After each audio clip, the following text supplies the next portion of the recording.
pushing teams like many have been unable to do. Now, of course, they still only have one game under their belt. We have to push aside the ifs, the what ifs, the maybes, the could haves. This is their position. They need to find another win. They've chosen to keep Rest in. And they're going to move to the red side once again. They're going to look to try and give him that counter pick. Red side with 100% win rate in this series. AL won 2 games on it, CFO won a game on it. Then AL selected blue side, and now CFO once again on the red. Caitlyn and Victor bans. Last time we saw Caitlyn, Leona, Nocturne from AL when they're on the blue side. Vi already removed. We're commonly seeing the Pantheon and the Varus taken away by CFO on red. Okay, we are getting very deep into these pools now. This is where some of the crazy stuff starts to come out.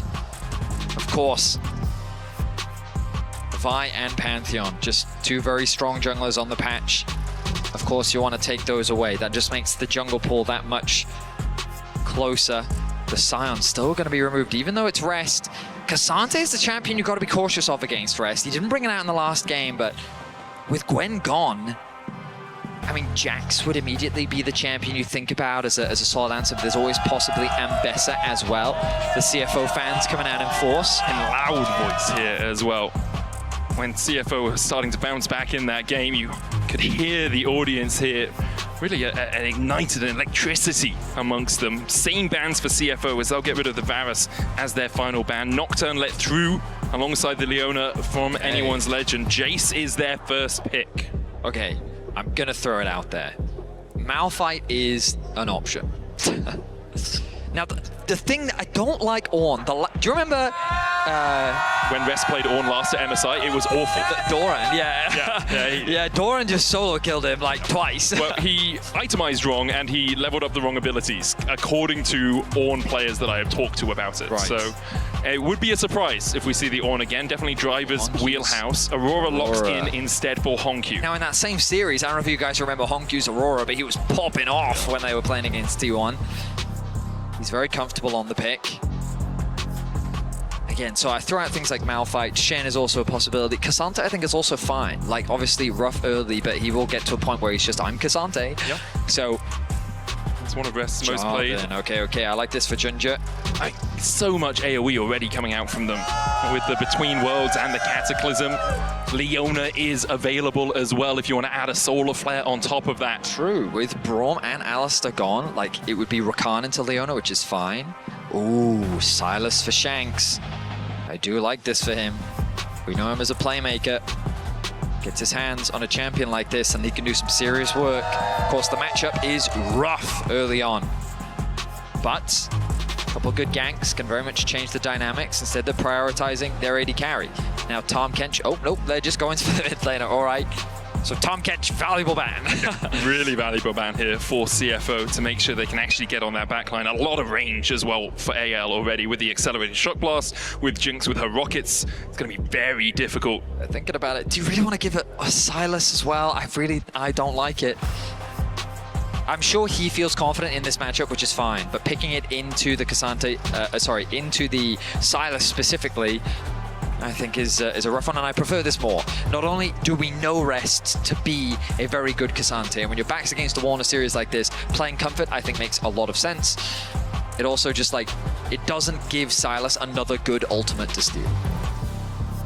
That's always the problem when you have an early Silas. Yes, you can build your composition around the fact that there's a Silas on the enemy team, but you also are just pigeonholed in the champions that you want to pick. I mean, the reason you didn't pick a Malphite here is the fact there's a Silas on the enemy team, right? The hardest counter in League of Legends, no matter what lanes they're in as well. Silas can be mid, Malphite can be top, and it's still an incredible counter. CFO on the same page as you, though, Vedi, as they get rid of the Tahm Kench here in that second phase. Stop pinching that AD carry pool. That's what AL should do. Caitlyn's already taken away. So Sivir, another one that you should consider getting rid of. Aphelios. Oh, Doggo's Aphelios. Yeah, especially if AL is thinking about Jinx Lulu.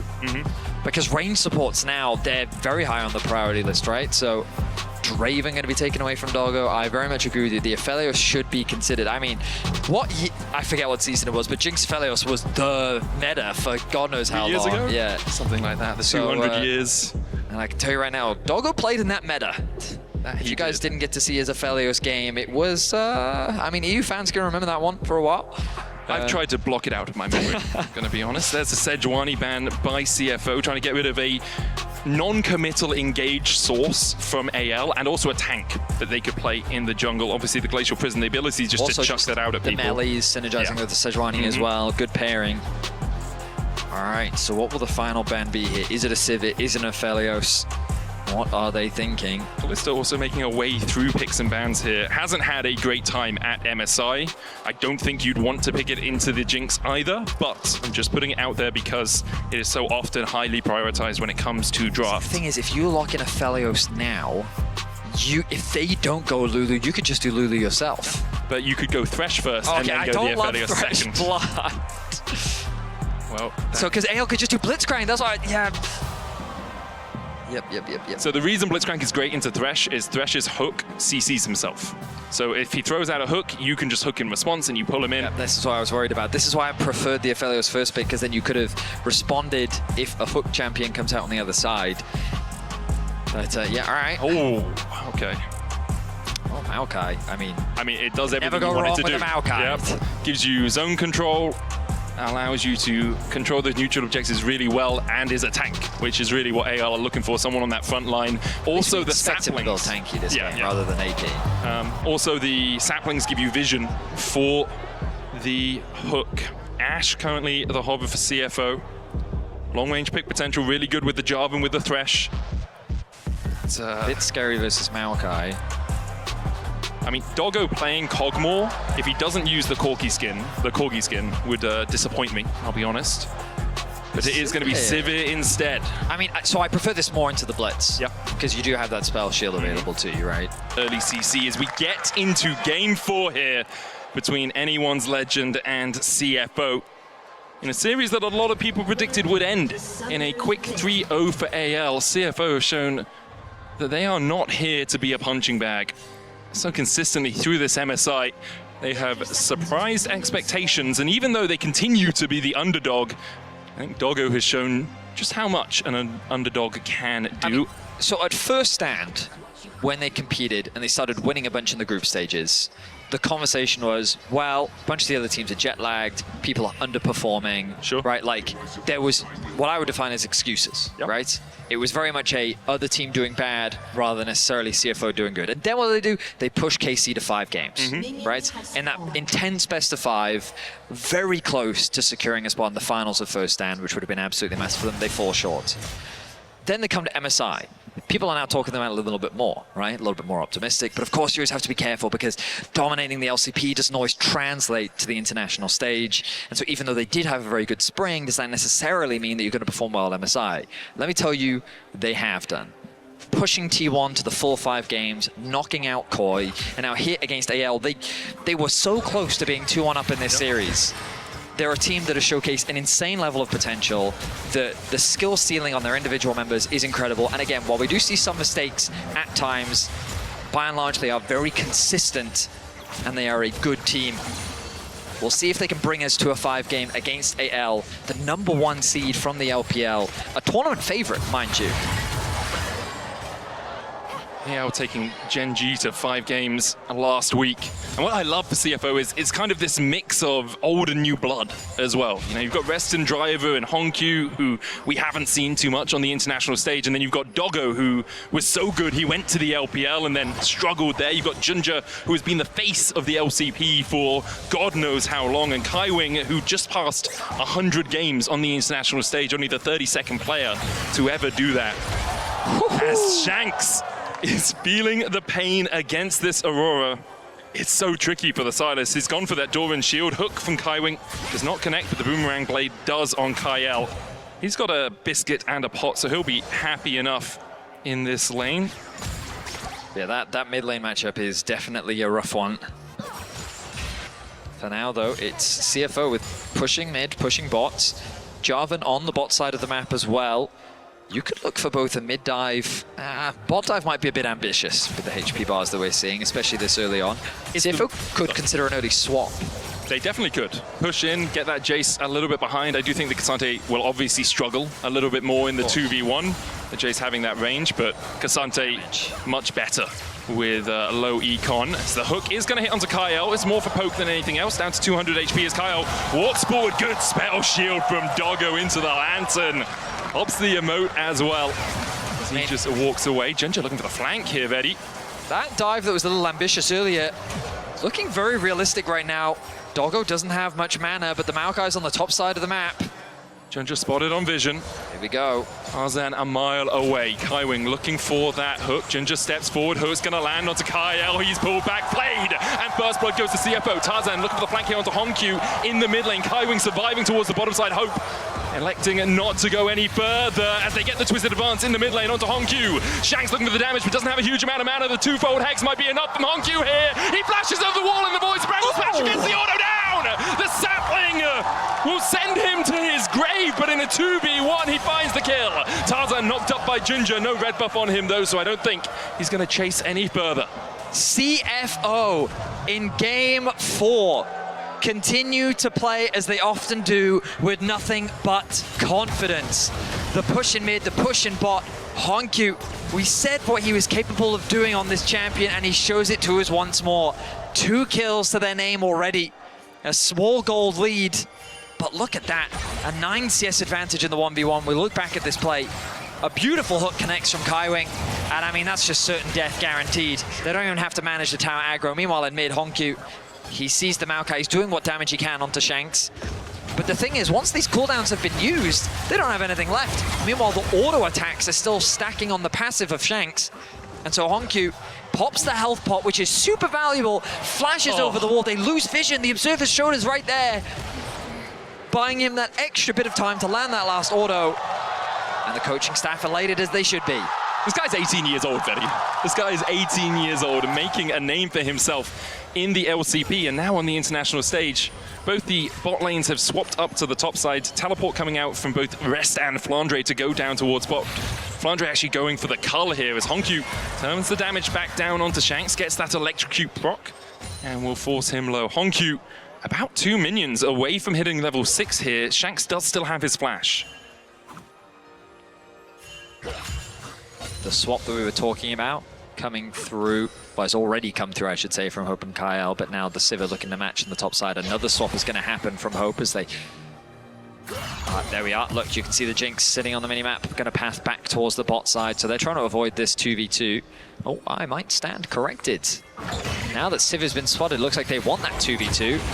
Oh, big ulti drop from Honkyu, chipping away at Shanks. That's going to be a TP into the mid lane from the Blitzcrank as Kaiwing sets his sights on bot.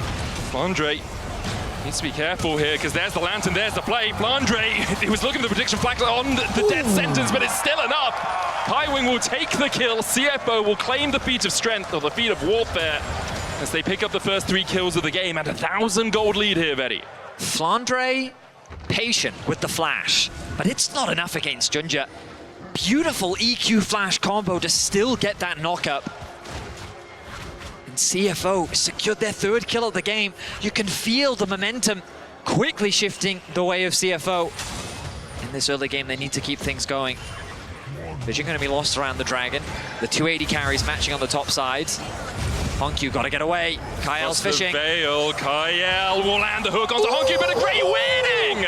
That bopper was insane! I didn't know you could do that. That was sick from Honkyu. He avoids the hook, and now Kaiwing knows Hope is isolated. Doggo has that level 6 as well, the on the hunt for a chase potential. Hope has barrier, but no flash as they go on the hunt.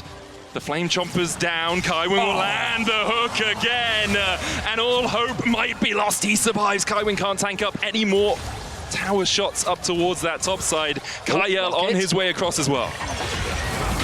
Ooh, Shanks going between worlds, stolen away that ultimate, but just can't land the chains. Honkyu, with his fancy feet, continues to dodge and dance away. The twofold hex pulled back won't be enough to chunk out Shanks. Nice trading there from Shanks. Hope did use the rocket in the top lane as well. Doesn't actually find a pick though. Base is going to come through from CFO. They don't get the barrier out from Hope, which is what I think CFO is looking for. Knockup going to come through. Kyle knows it's not really worth trying to connect the hook. Another wave going to be pushed in though.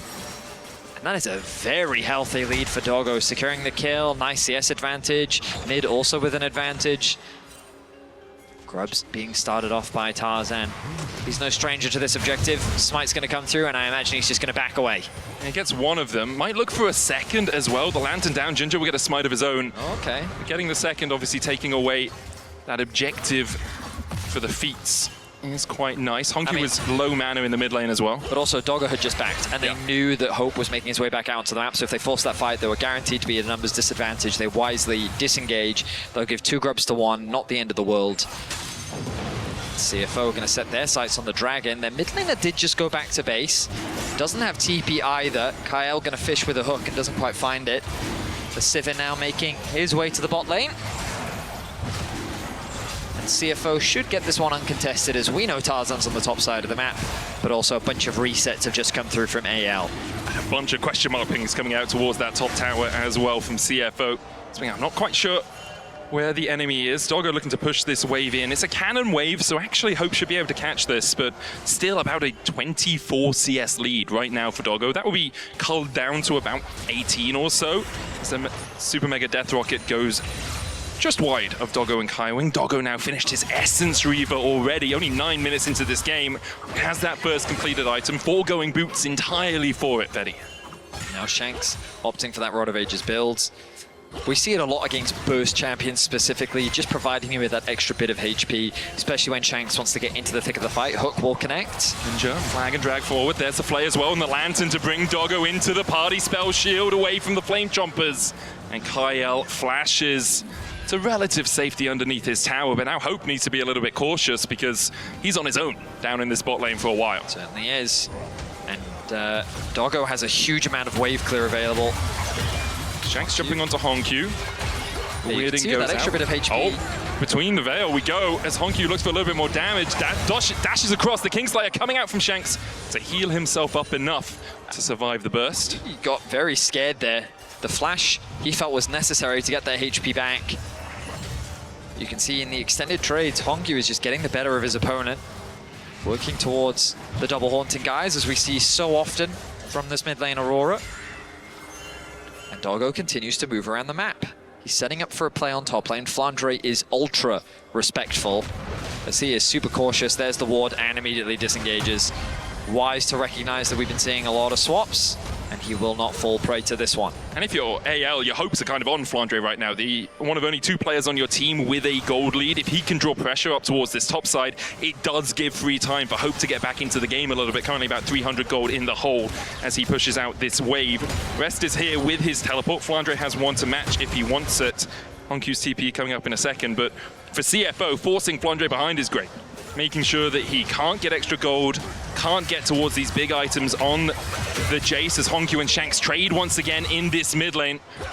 Shanks using that Catalyst of Aeons, getting all that extra health back as he dashes back in with the Abscond Abduct. Doesn't land the chains though.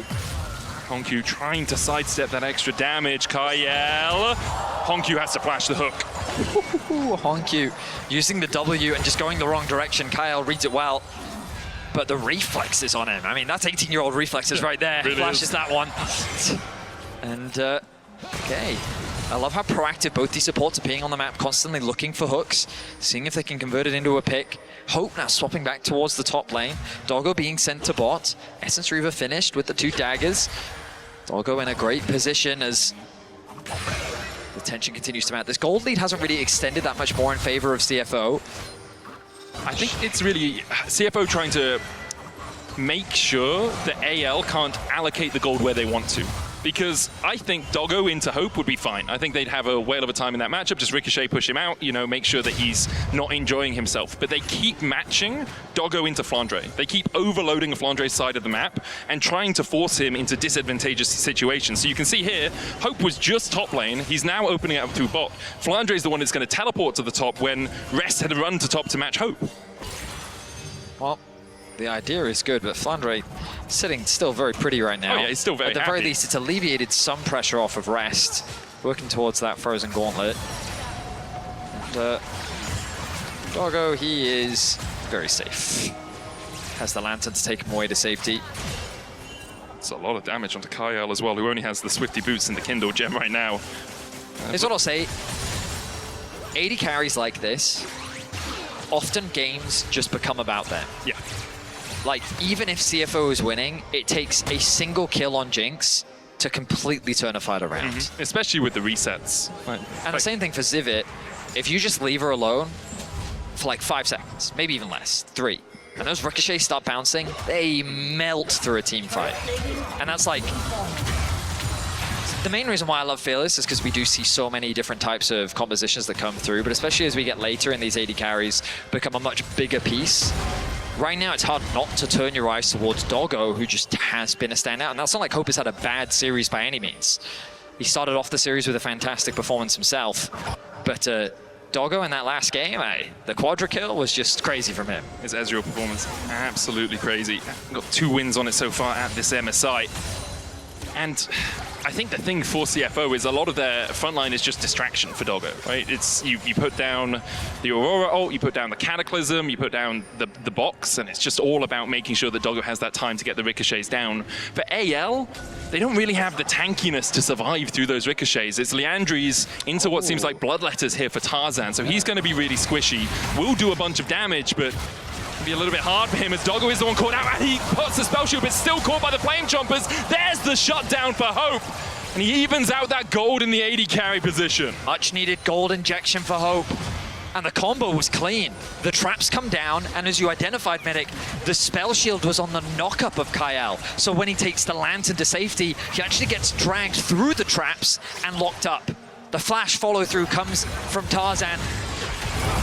Big damage onto Shanks. Shanks steals away the ultimate here, looking for the chase. Ginger in with the Cataclysm, and now Kyle's underneath that tower. Shanks tanking it as well, he'll fall. It's 2-0 so far as CFO try and continue to turn this fight around. The dive, disastrous!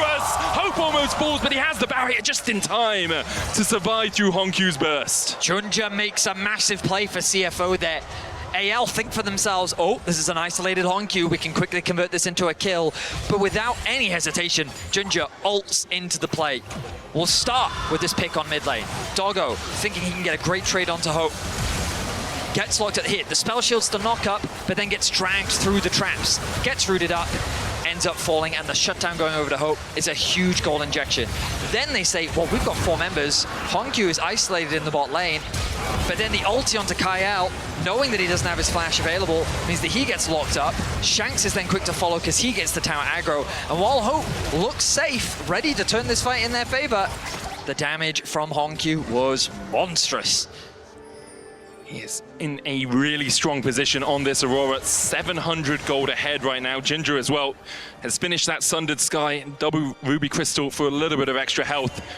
Pretty even game still, though, between CFO and AL here. Only 600 gold in it. Flandre, the one for AL, that really has garnered himself a gold lead through this early game. Yumu's complete on him, has the tier as well, building up towards that Manamune. 3 stacks on the Rod of Ages for Shanks. Next fight, likely to be around this Rift Herald. A lot of vision here for AL. Double control wards, double wards around it as well. As Rest gets the Intofos back here, Flandre does have to be careful if he's in the clutches of this Cassante. Pretty easy for the Cassante just to drag you away from where you want to be, and that's exactly what Rest is trying to do. Forces Flandre out. Flandre steps back in and will clear out these minions.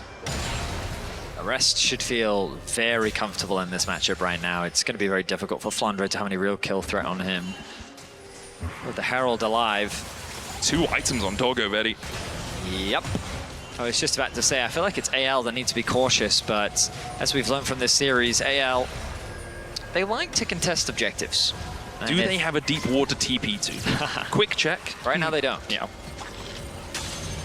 Bases are going to come through from both top laners. They both have teleport. There's 1 TP, but that's Honkyu going up towards the top side. Flandre's going to open up through mid while his Rest is pathing down towards the bottom side. Now goes back towards that mid lane. Honkyu will get the push here on the top side as CFO start up the Rift Herald. Here we go. Top laners making their way over. No AL vision. want to contest this. Really for AL. They have 1 ward just over here, which gives Kyle an opportunity to find a hook. He'll step forward. Clears out the vision. Rest coming across. Is that Rift Herald still pretty healthy? 6,000 now. Kyle still looking for that hook. There's the Nature's Grasp coming out from Tarzan as AL wants to take the fight. A couple of roots going down, but between worlds goes the Aurora. Rest able to dodge away. The Lantern there as well for him. Shanks steals the Cataclysm. Riptail secured by CFO. A counter Cataclysm onto Tarzan. Not really the target you want. Doggo untouched so far. Almost eats a zap as Shanks dives back in. Flashes over the flag and Drag as Hope flashes forward as well as CFO have managed to get 4 members out. Ginger almost takes down Hope, but gives the bounty across. And CFO will manage to get out with 4 players alive. My goodness, those health bars got very low on both sides. No one could confirm a kill for so long, but it ended up being a 1-for-1. We look back at the fight, and it's Rest that's the focus. We expected this to be a front-to-back fight, and wisely, they just target the front line. They do some seriously good damage to him, but then they've committed a lot, so now they don't really have much left for the back line. Honkyu kind of dancing on that edge very dangerously. Ginger trying to provide that space for him. Then Doggo steps up, saying, I want to start dishing out damage, and he does a lot, and it's Shanks diving into the back line that forces Doggo to flash away, but at this point, Ginger doesn't have anything left. He's isolated, he has no way to get out, and it ends up being a 1-for-1. But Hope picks up another bounty. He now has a gold lead over Doggo, even though he's 26 CS behind, 4 waves in their entirety.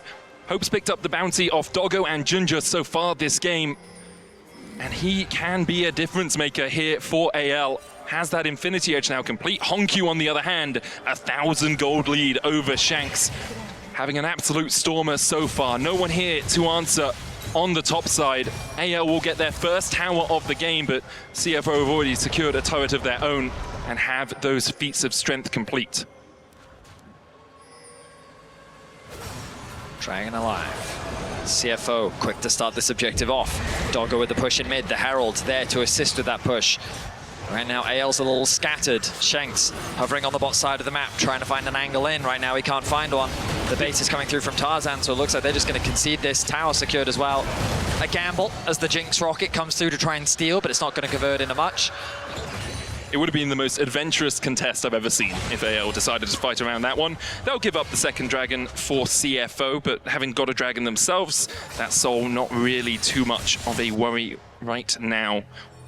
2 items on Tarzan with his Bloodletter's Curse and the Liandry's complete.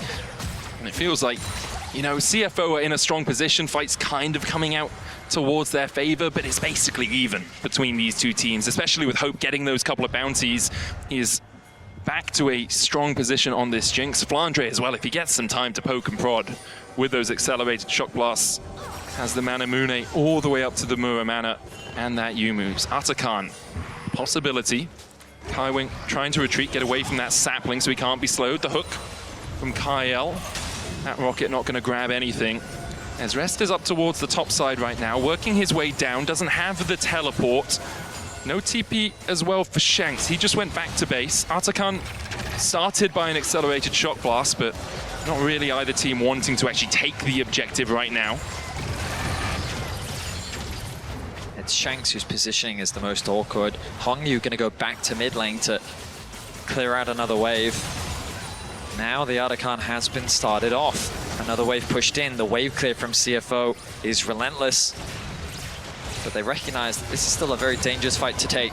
The thing I'm recognizing with this comp from AL is they do have an inherent range advantage. With Flandre and Jinx, it's hard for CFO to necessarily play an equal front to back, simply because AL can throw down the Nature's Grasp. They can poke at you with Flandre's QE combo. They have Jinx hitting you with zaps. When the RFC comes through, she's also just going to be trying to hit you with those auto attacks and praying for a nice crit. CFO are, for all intent and purposes, a pretty short-range composition, and so they need an ambitious play from Ginger, or they need a really good hook to come through from Kaiwing. I think starting off these fights is just harder for CFO, and I think that's why playing through objectives is the best way to do it. Use the objective to draw them in, and then turn it into a fight. And you want to be on those objectives first as well, because otherwise the zone control coming out from the Flame Chompers, from the Jinx, from the Blitzcrank with the hook, from the Jace as well with those accelerated shock blasts. Because of Civir's ultimate, it's not the end of the world if they're second. Through it, I guess. Yeah, and because you also have like Cassante, you should feel pretty safe face checking. But I agree with you that like you don't ever really want to face check into a Blitzcrank. It's always just, yeah, the threat of the hook is always there, and if you have vision control, it's so much harder for the shock blast to hit, for the hooks to hit. As Kyle will hook the Atakan here.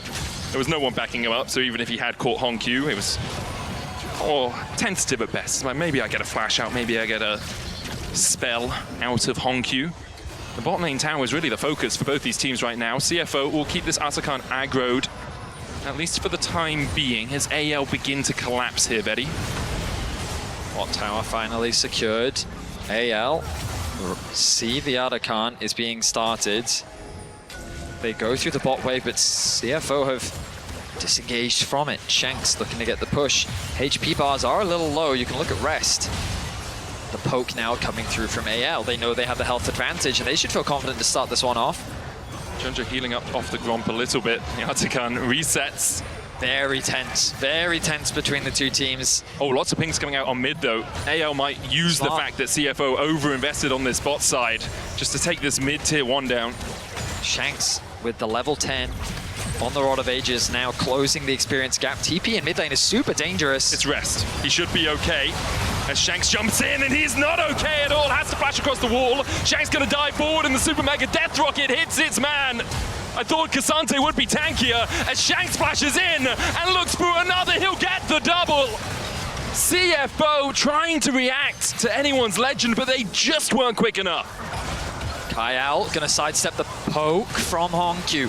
Will not connect with the ult, and Honkyu throwing out the ulti himself will do very little damage. Atakan cannot be contested. And AL with a beautiful punish onto CFO. CFO, as you rightly highlighted, Medic, had just committed one too many members to the bot side of the map. Mid was completely exposed. And they should have just let the tower fall, but instead they tried to defend it. The chompers were there, they have the numbers, and it's just a quick collapse. He flashes over the wall, but Shanks had already stolen the ulti away from Honkyu, and that allows him, working with Hope, to secure that kill. He then feels confident enough to get a second. Doggo does not have the damage to melt through Shanks just yet. And that means 2 kills, a tower, and Atakan. And it's that sort of thing that can explode a game, that can decide a game at this level. AL now with a 1.5k gold lead. CFO setting up around what would be Soul Point for them. And an Ocean Soul would be game-changing in this matchup.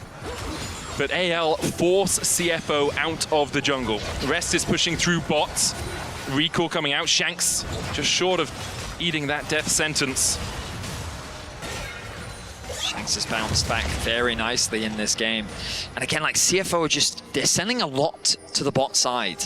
They realize that they can gain access to the river, but look at how much control you're losing over mid. Hope is going to push that wave out. They also just don't have much control of their own jungle. AL, with the wave in mid, could just say, cool, get on Soul Point, we'll take the tier 2. That's what Flandre's starting to do right now, while the rest of AL will try to collapse. Shanks off vision on the control ward. As there's the Nature's Grasp eaten up. Kaiwing Mikhails himself, but the hook still lands, and the Fame Chompers is down. Honkyu trying to dive in. Shanks on the backline immediately, and Hope is on a killing spree. He finds one. Looking at Junja now as Doggo can't survive through Shanks. Rest goes all out, but Shanks goes golden as AL sends CFO to the morgue. A flawless team fight from AL as they execute perfectly. Focusing down Kaiwing, making it a front to back, and drawing their attention away from Shanks on the flank. They take out 4, only Junja is left, and maybe, just maybe, he can find a steal. But AL are looking to secure the Baron here in game 4. Have another look at this. Shanks off vision just gets that backline. CFO are aware of it, but once this hook connects and the damage is dealt, CFO have to react. It's a good ultimate from Honkyu, but then when Shanks arrives, the fight devolves into chaos. Junja is isolated from his team. Shanks is chasing the enemy down alongside Tarzan. He pops the Zhonya's right at the last moment to stay alive as well. And you can feel these fights getting harder and harder for CFO to play. There's still hope. They can still get back into this game. We have seen them have a comeback in game 2 where they almost took it from 8k behind, but against AL with Flandre's poke, with Hope only scaling up, and with Shanks playing as well as he is on this Silas, it is going to be so damn tricky. I mean, this is the thing. What do you do when Hope is staring you in the face with an Infinity Edge, an LDR, and a Kraken Slayer? Yeah. You want Hope to be on your side. It's true. And right now, he and Shanks have bounced back beautifully. The early game was very rough, but hope hasn't died yet this game. Tarzan in a similar position, and with the Baron buff, they'll now start getting closer to the base of CFO. They'll need to turtle. They have a great champion for it. Hook connects. Another hook onto Rest. Tries to Pathmaker out, but the Flame Chompers will stop his retreat. Flandre now gets the kill. And Rest is sent to the afterlife. For AL, they can just continue to push in, and this is the defensive positioning against a Blitzcrank is so darn hard, because again, he looks for the hook. Honkyu has to use the ultimate to buffer out of it. And now he's caught up in Shanks' Cataclysm, who continues to chase forward. The Nature's Grasp coming out, Junja the one locked up. The Lantern from Kairing won't be taken by anyone as AL force CFO away from their inhibitor. Shanks dives in once again with the Abscond Abduct, and Junja is just trying to get away, but he's slain! A King Slayer to take down Junja. And AL will take the mid inhib, will take the top inhib as they TP in and look for the end.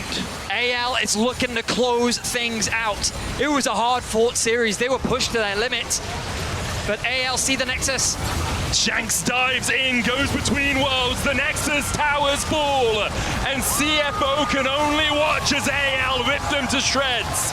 The Oysters are shocked, the Pandas are eating good. AL claim the series 3-1.